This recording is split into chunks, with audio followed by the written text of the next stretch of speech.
I am not a cannibal. Many people believe that cannibalism is the worst sin one can commit.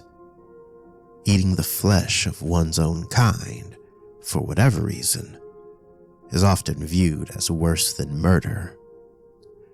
For that, I'm pleased to say that I am not a cannibal.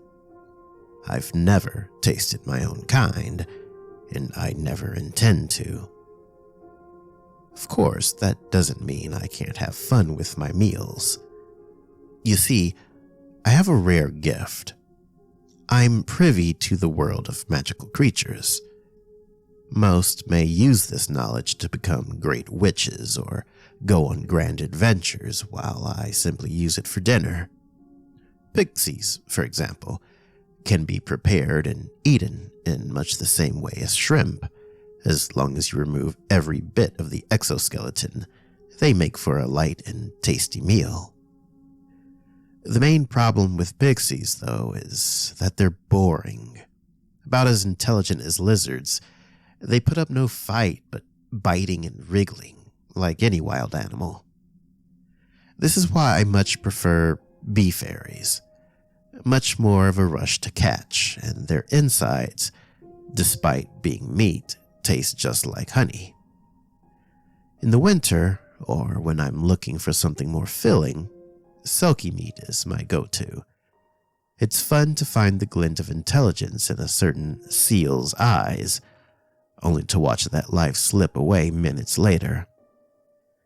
The meat itself is deep red, slightly fishy tasting, and rich with fat. Excellent in a hearty stew. It's like mermaid meat, but better in every way. The mushroom folk are an interesting bunch, to be sure. One would think they taste rancid, living off of decay and all that. But their fresh, earthy taste is to die for. The white mycelium that makes up their bodies is impossible to overcook and can be eaten like noodles with some soy sauce. It's entertaining to know that, due to how fungus functions, they're still partly alive for the first half of the cooking process. I was puzzled over how to prepare dryad flesh for the longest time. The outer skin looked and felt like an animal, but the blood smelled of sap and the bones were literally wooden. Eventually, I just put it in the pot with vegetable stock and some wild herbs I gathered while out lumberjacking.